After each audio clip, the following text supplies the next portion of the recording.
Good morning students. Last video में हमने physical changes के बारे में पढ़ा था। अब हम केमिकल चेंजेस पे कंसंट्रेट करते हैं और बार बार कह रही हूँ कि मैक्सिमम स्टूडेंट गूगल मीट पे ज्वाइन किया करो, ठीक है। केमिकल चेंजेस क्या होते हैं? Change in the chemical property, मतलब जब किसी सब्सटेंस की केमिकल प्रॉपर्टी में चेंज हो जाए। जैसे हमने लास्ट चैप्टर में पढ़ा था, चैप्टर 5 में, acid plus base formation of salt, कि एसिड और बेस जब मिलते हैं तो एक नया सब्सटेंस बन जाता है सॉल्ट। तो वो क्या है? चेंज इन केमिकल प्रॉपर्टी हो गया, है ना। Involve chemical reactions and one और मोर न्यू सब्सटेंसेस फॉर्म्ड, और इसमें हमेशा नया सब्सटेंस बनता है। केमिकल चेंज में हमेशा एक new substances formed. Often the changes are irreversible, और केमिकल चेंजेस जो हैं वो इरिवर्सिबल होते हैं। इरिवर्सिबल का मतलब कि जो प्रोडक्ट ओरिजिनल प्रोडक्ट स्टार्टिंग में था वो हमें दोबारा से नहीं मिल पाता है, ठीक है। नेक्स्ट इसके कुछ एग्जाम्पल देखते हैं। ये भी फोटोसिंथेसिस का ही एग्जाम्पल है। फोटोसिंथेसिस जो है वो भी केमिकल चेंज का ही एग्जाम्पल है। यहाँ पर क्या होता है, कार्बन डाइऑक्साइड वाटर के साथ ट्रीट करती है और केमिकल रिएक्शन होती हैं, जो बन जाता है एक new product, that is carbohydrate.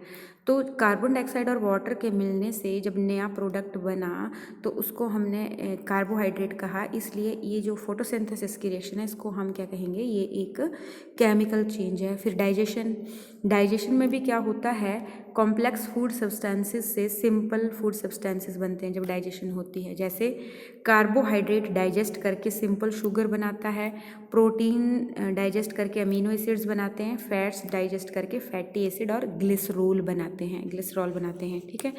तो डाइजेशन भी एक एग्जाम्पल है केमिकल चेंज का, ठीक है। Then break down of ozone molecule. हमारी अर्थ है, अर्थ के ऊपर यहाँ पर एक प्रोटेक्टिव लेयर रहती है, ओजोन लेयर जिसे हम कहते हैं। ओजोन लेयर सन से आने वाली, सन से 3 तरह की रेज आती हैं, UV rays, IR rays, ultraviolet जिन्हें हम इंफ्रारेड रेज कहते हैं, अल्ट्रावायलेट रेज हो गई, और विजिबल रेज, ठीक है। तो अल्ट्रावायलेट रेज को ओजोन केमिकल चेंजेस के थ्रू वहीं ऊपर रोक लेती है, आने नहीं देती, एब्जॉर्ब कर लेती है और खुद ओजोन की ब्रेकडाउन हो जाती है ओजोन लेयर की, और ये ऑक्सीजन बना देती है, ठीक है। तो यहाँ पर हमने देखा कि ओजोन लेयर जब अल्ट्रावायलेट रेज के साथ रिएक्शन करती है और ऑक्सीजन बनता है तो वो भी क्या है, एक केमिकल चेंज के थ्रू ही हो रहा है, ठीक है। इसके बाद हमने कुछ एक्सपेरिमेंट्स किए जिसमें नंबर 1 था burning of magnesium ribbon. Magnesium ribbon इस तरह का रहता है, ये लैब में हमारे पास रहता है। इसको जब हम बर्नर की हेल्प से बर्न करते हैं तो क्या होता है, कैसे बर्न करना है, बर्नर को दूर रखना है थोड़ा सा, और मैग्नीशियम रिबन को एक टोंग, चिमटी जिसे कहते हैं, उससे पकड़ना है। हम देखेंगे कि इससे इस तरह की वाइट कलर की लाइट निकल रही है और साथ ही साथ वाइट कलर का पाउडर जो है वो यहाँ पर इकट्ठा हो जाता है, जिसे हम मैग्नीशियम ऐश या मैग्नीशियम ऑक्साइड कह रहे हैं। ऐश तो मतलब वो राख है, लेकिन वो क्या है, मैग्नीशियम ऑक्साइड। अब बर्निंग ऑफ मैग्नीशियम में क्या हुआ, वही प्रोसीजर लिखा है जो मैंने आपको बताया कि हमने वो मैग्नीशियम रिबन को लिया, बर्न किया, बर्न करने पर वाइट कलर की लाइट और वाइट कलर का पाउडर मिला। जो वाइट कलर का पाउडर मिला वो है मैग्नीशियम ऑक्साइड, MgO, ठीक है। MgO मैग्नीशियम ऑक्साइड बनेगा, ठीक है। देन जब हम इस मैग्नीशियम ऑक्साइड को पानी में मिलाते हैं तो एक न्यू सब्सटेंस बन जाता है, एक और केमिकल चेंज होता है, MgO plus water formation of magnesium hydroxide. और मैग्नीशियम हाइड्रोक्साइड में जब हम रेड लिटमस पेपर डालते हैं तो वो ब्लू कलर का हो जाता है, ठीक है। मैग्नीशियम हाइड्रोक्साइड के साथ रेड कलर का लिटमस पेपर ब्लू हो जाता है, B for blue and B for base. इससे ये पता चला हमें कि magnesium hydroxide is basic in nature, ठीक है। उसके बाद ये सारी इसकी रिएक्शंस थी कि मैग्नीशियम रिबन को Mg बोला, फिर ऑक्सीजन के साथ ट्रीट किया, मैग्नीशियम ऑक्साइड बना। मैग्नीशियम ऑक्साइड को वाटर से ट्रीट किया तो मैग्नीशियम हाइड्रोक्साइड बना। इन दोनों को जब हम रेड लिटमस पेपर डाल के चेक करेंगे तो दोनों में ही रेड लिटमस पेपर का रंग ब्लू हो जाएगा, मतलब ये बेसिक है, नेचर में बेसिक है ये, ठीक। इसके बाद हमने ये देखा कि बर्निंग ऑफ मैग्नीशियम या dissolving of magnesium oxide in water दोनों क्या हैं, केमिकल चेंजेस हैं, ठीक। एक और एक्सपेरिमेंट किया था, इसमें हमने कॉपर सल्फेट लिया।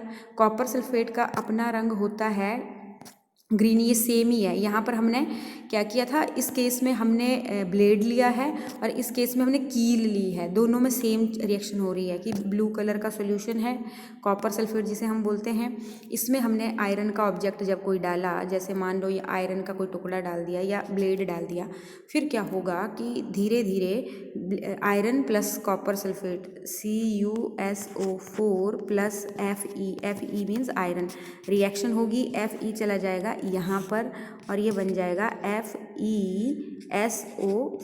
FeSO4 प्लस कॉपर अलग निकल जाएगा। तो ये जो FeSO4 बना, फेरस सल्फेट जिसे हम कह रहे हैं, उसका रंग होता है ग्रीन, हरा। इसीलिए इस बीकर का जो सॉल्यूशन था उसका रंग ब्लू से चेंज होके ग्रीन हो गया। और जो उसमें हमने आयरन का कोई ऑब्जेक्ट डाला था, जैसे कि मान लो ब्लेड है, तो उसके ऊपर एक ब्राउन कलर की लेयर लग गई। जो ब्राउन कलर की लेयर है that is due to copper, जो कॉपर अलग हो गया था। ठीक है, एक एक्सपेरिमेंट हमने ये भी पढ़ा था। ठीक, अब ये हो गया। देन इसकी रिएक्शन अगर हम देखें तो ये है इसकी रिएक्शन, है ना। कुल मिलाकर अगर हम इसकी रिएक्शन को अच्छे से ध्यान से देखें तो रिएक्शन में क्या होता है, कॉपर सल्फेट है CuSO4। अब कॉपर सल्फेट में हमने क्या किया, Fe आयरन के साथ उसकी रिएक्शन करी और रिएक्शन के बाद क्या हुआ, ये Fe इधर आ गया कॉपर की जगह पे, तो ये बन गया FeSO4 जो हरा होता है कलर में, और कॉपर अलग हो गया जो कि एक आयरन के ऑब्जेक्ट पे छा गया और उसका कलर उसने कैसा कर दिया, ब्राउन कलर कर दिया। ठीक है, तो एक ये हमने डिस्कस किया था। फिर हमने बताया कि बर्निंग, किसी भी चीज़ की बर्निंग जब होती है तो वो केमिकल रिएक्शन है, केमिकल चेंज है। ठीक है, केमिकल चेंज और रिएक्शन में सिर्फ इतना फ़र्क है कि जब हम केमिकल चेंज को एक रिएक्शन के रूप में लिख देते हैं, रिएक्शन मतलब कि इस तरह से लिख देते हैं R+R, ये हो गया रिएक्टेंट फॉर्मेशन ऑफ प्रोडक्ट, तो ये एक रिएक्शन हो जाती है। जैसे हमने कॉपर सल्फेट का केस पढ़ा, CuSO4 हो गया एक R, दूसरा हो गया हमारे पास Fe, और इनसे मिलकर क्या बन गया, FeSO4 प्लस Cu, कॉपर बन गया। तो ये क्या हो गया, जो केमिकल चेंज था उसको हमने एक रिएक्शन के रूप में लिख दिया, इसको हमने बोल दिया केमिकल रिएक्शन। ठीक है, ये एक्सप्लोजन ऑफ क्रैकर्स है, वो भी केमिकल चेंज है। ठीक है, पटाखे वगैरह हो रहे हैं, फुलझड़ी हो रही है, वो सब क्या है, केमिकल चेंजेस। फिर एक और एक्सपेरिमेंट हमने पढ़ा नंबर 3, इसमें क्या किया जाता है कि एक टेस्ट ट्यूब में हम विनेगर और बेकिंग सोडा लेंगे। विनेगर और बेकिंग सोडा जब लेंगे और दोनों को जब रिएक्शन कराएंगे, ये इस तरह से है, तो दोनों को जब इकट्ठा डाल दिया हमने, एक ही इसमें डाल दिया विनेगर और बेकिंग सोडा को, तो उसमें बुलबुले उठेंगे। जैसे इनो में पानी डालने से होता है ना, हिस्स ऐसे आवाज़ आती है और बुलबुले उठते हैं, वो होगा। और इसमें से जो गैस निकलेगी उस गैस को हम एक इस पाइप के थ्रू इधर ले जाएंगे। ठीक है, इधर ले गए। अब यहाँ पर हमने ले रखा था लाइम वाटर। लाइम वाटर बनता है जब हम चूने को पानी में मिलाकर 10 मिनट रखते हैं और उस पानी को बाद में फ़िल्टर कर लेते हैं, तो जो पानी हमें मिलता है उसको हम लाइम वाटर कहते हैं। लाइम वाटर में जब हमने ये गैस पास की जो कि विनेगर और बेकिंग सोडा से निकली थी, तो लाइम वाटर का कलर हो गया मिल्की। तो इससे ये प्रूव हुआ कि जो गैस यहाँ से निकली थी वो थी कार्बन डाइऑक्साइड, क्योंकि ये कार्बन डाइऑक्साइड का पेट टेस्ट है कि जब भी हम कार्बन डाइऑक्साइड को लाइम वाटर से पास करते हैं तो वो लाइम वाटर का कलर दुधिया यानी कि मिल्की कर देती है, तो कार्बन डाइऑक्साइड गैस निकली। अब हमने 3 एक्सपेरिमेंट ये अलग अलग किए, ये सेम वही प्रोसीजर लिखा हुआ है कि आप विनेगर लो, उसमें फिर बेकिंग सोडा डालो, फिर वो आवाज़ आएगी तो उस आवाज़ को जो आई उसको आप लाइम वाटर से पास करो, तो लाइम वाटर से पास करने पर हमारे पास वाइट कलर का सॉल्यूशन बन जाएगा। जो वाइट कलर है वो होता है कैल्शियम कार्बोनेट की वजह से। ठीक है, कैल्शियम कार्बोनेट जो है वो क्या है, वाइटिश कलर देता है। तो ये एक्सपेरिमेंट हमने पढ़ा। ठीक, ये थे केमिकल चेंजेस। उसके बाद हमने पढ़ी रस्टिंग ऑफ द आयरन। अभी रस्टिंग ऑफ आयरन क्या है, रस्टिंग के लिए, रस्टिंग होता है जंग लगना। ठीक है, कॉमन एक लेमैन की लैंग्वेज में अगर हम बोलें, और रस्टिंग जो है that in the presence of oxygen and water is essential, मतलब रस्टिंग के लिए ऑक्सीजन और वाटर का होना ज़रूरी है। ठीक है, स्लाइड से इसको अंडरस्टैंड करते हैं कि हमारे पास एक लोहे का ऑब्जेक्ट था, जब वो हवा में बहुत दिन तक खुला पड़ा रहा तो हवा से ऑक्सीजन, आयरन तो वो था ही खुद ना, आयरन का ऑब्जेक्ट तो ये था ही, ऑक्सीजन मिली इसे खुला पड़े रहने से, हवा से ऑक्सीजन, और मॉइस्चर से मिला वाटर। ठीक है, तो इन सब से जब ये आपस में मिले तो एक केमिकल रिएक्शन हुई और एक नया चीज़ बन गई, आयरन ऑक्साइड या फेरस ऑक्साइड। फेरस ऑक्साइड ही होता है जंग, ठीक है। रस्ट किसे कहते हैं या what is the chemical formula of rust, question बन सकता है। तो क्या आ जाएगा आपके पास Fe2O3, जिसे हम फेरस ऑक्साइड भी कहते हैं, Fe2O3 बन जाएगा, ठीक है। तो रस्टिंग में क्या हुआ कि rusting affect iron articles slowly, वो धीरे धीरे आयरन आर्टिकल्स को ख़राब कर देती है, जैसे कि हमारे ब्रिजेस हो गए, शिप, कार, ट्रक या और भी बड़े बड़े आर्टिकल्स, उनको ख़राब कर देती है। तो इसकी वजह से क्या होता है, बहुत नुकसान हो जाता है। हर साल हमें जो जहाज़ होते हैं ना, उनके नीचे के पार्ट जो होते हैं, जो पानी में लगातार रहते हैं या पानी के कांटेक्ट में रहते हैं, उनको चेंज करना पड़ता है, तो बहुत नुकसान करता है रस्ट। अब रस्ट से बचा कैसे जा सकता है वो हम देखेंगे। और स्पेशली रस्टिंग जो है वो प्लेन एरिया या जो डेजर्टी एरिया है उनके कंपैरिजन में कोस्टल एरिया, कोस्टल का मतलब होता है तटीय इलाके, जो समुद्र के किनारे इलाके होते हैं, वहाँ पर रस्टिंग ज़्यादा होती है, क्योंकि वहाँ पर मॉइस्चर ज़्यादा होता है, ठीक है। तो कैसे इससे बचा जा सकता है, 3 तरीके हैं रस्टिंग से बचने के। एक तो जो लोहे की चीज़ें हैं उन पे पेंट कर दिया जाए या उन पे ग्रीस कर दिया जाए। ग्रीस से भी एक पतली सी लेयर बन जाएगी जो उसे हवा के कांटेक्ट से बचा के रखेगी आयरन को, ठीक है। फिर हम उस पर एक जिंक लेयर चढ़ा सकते हैं, इंपॉर्टेंट है ये, ठीक है, वेरी इंपॉर्टेंट न्यू वर्ड है और आपके लिए, गैल्वेनाइजेशन। ये एक ऐसा प्रोसेस होता है जिसमें हम जिंक मेटल की एक लेयर आयरन पे चढ़ा देते हैं, ठीक है। The process of depositing a layer of zinc metal on the iron, ठीक है। आयरन के ऊपर जब जिंक की एक परत चढ़ा दी जाती है उसको कहते हैं गैल्वेनाइजेशन। तो गैल्वेनाइजेशन से क्या होगा, जिंक चढ़ गया आयरन के ऊपर, अब आयरन खुला है ही नहीं हवा में, तो आयरन एयर और मॉइस्चर के कांटेक्ट में आ ही नहीं पा रहा, तो इस तरह से हमारे ऑब्जेक्ट जो हैं वो रस्टिंग से बच जाते हैं। या फिर एक और तरीका अपना सकते हैं, deposit a layer of chromium, same ऐसा ही केस है ये भी। यहाँ पर जिंक की बजाय क्या यूज़ कर लिया हमने, क्रोमियम यूज़ कर लिया।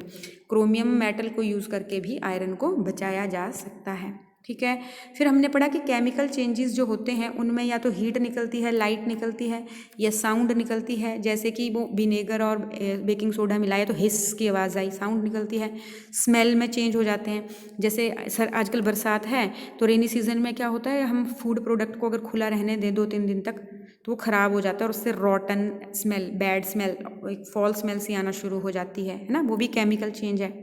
देन चेंज इन कलर हो जाता है, जैसे कॉपर सल्फेट का केस पड़ा, कॉपर सल्फेट से फेरस सल्फेट बना तो ग्रीन हो गया, या रस्टिंग में आयरन का कलर लाल लाल हो गया, है ना। या production of gases, carbon dioxide gas निकली जब विनेगर और एसिड, विनेगर और बेकिंग सोडा को मिलाया, है ना, तो गैस भी निकल सकती है। मतलब केमिकल चेंजेस के लक्षण बता रहा है ये, कि केमिकल चेंज में या तो हीट निकल सकती है, लाइट निकल सकती है, साउंड निकल सकती है, स्मेल हो सकती है, कलर में चेंज हो सकता है, या गैस निकल सकती है। अब ये किन किन केसेस में होता है, हीट निकलती है बर्निंग के केस में, कलर चेंज होता है जैसे आयरन रस्टिंग के केस में, अनप्लीजेंट स्मेल आती है जब फूड स्पॉइल होता है, या और भी बहुत सारी जगह पे स्मेल में चेंज होते हैं। कई बार हम लैब में केमिकल रिएक्शन करते हैं तो फ्रूटी स्मेल भी आती है कुछ प्रोडक्ट की, स्पेशली एस्टर के प्रोडक्ट होते हैं, बड़ी क्लास में आप पढ़ोगे, ठीक। और प्रोडक्शन ऑफ गैसेस, गैस भी प्रोड्यूस होती है, जैसे अभी बेकिंग सोडा और विनेगर का केस हमने डिस्कस किया। तो अब यहाँ से हमें इम्पॉर्टेंस पता चली केमिकल चेंजेस की, कि केमिकल चेंजेस जो हैं वो हमारी लाइफ में बहुत ज़रूरी हैं, क्योंकि जितने भी नए सब्सटेंस बनेंगे वो केमिकल चेंज से ही बन पाएंगे, ठीक है। जैसे extraction of metal from its ore का मतलब होता है कि कोई भी मेटल है वो हमें बिल्कुल प्योर फॉर्म में थोड़ी मिल जाएगी, रेयर केसेस एक आध एग्जाम्पल है जो प्योर फॉर्म में होता है, अदरवाइज जो मेटल्स होती हैं वो बहुत सारी इम्प्योरिटीज़ के साथ हमें माइंस, खदानों से मिलती हैं। तो इम्प्योरिटीज़ के साथ जब कोई मेटल होता है उसको हम ओर कहते हैं, ठीक है। और ओर से प्योर मेटल निकालने के लिए हमें केमिकल चेंजेस करने पड़ते हैं, ठीक है। केमिकल चेंजेस की ज़रूरत पड़ती है, केमिकल रिएक्शन की ज़रूरत पड़ती है। बहुत सारी दवाइयाँ, जैसे कोरोना पेंडेमिक फैला हुआ है तो उसके लिए कह रहे हैं कि वैक्सीन बनाओ या टीका बन रहा है, कोशिशें हो रही हैं। सारी कोशिशें कैसे होती हैं, लैब कंडीशंस में। लैब्स में क्या किया जाता है, एक प्रोडक्ट को दूसरे के साथ मिलाकर एक न्यू प्रोडक्ट बनाया जाता है, और वो न्यू प्रोडक्ट जो है वो ध्यान में रखा जाता है कि हमें वायरस किल करना है, बैक्टीरिया किल करना है, तो इस तरह से ही तो दवाइयाँ बनती हैं, तो मेडिसिन्स बन जाती हैं केमिकल चेंजेस से। और केमिकल चेंजेस से और बहुत सारे प्रोडक्ट बनते हैं, जैसे कि plastic, soap, detergent, salt, acid, basis, बहुत सारी चीज़ें जो हैं वो केमिकल रिएक्शन से बनती हैं। तो केमिकल रिएक्शंस हमारी लाइफ में बहुत इंपॉर्टेंट रोल प्ले करती हैं, ठीक है। बाकी करेंगे next time. Okay, thank you very much.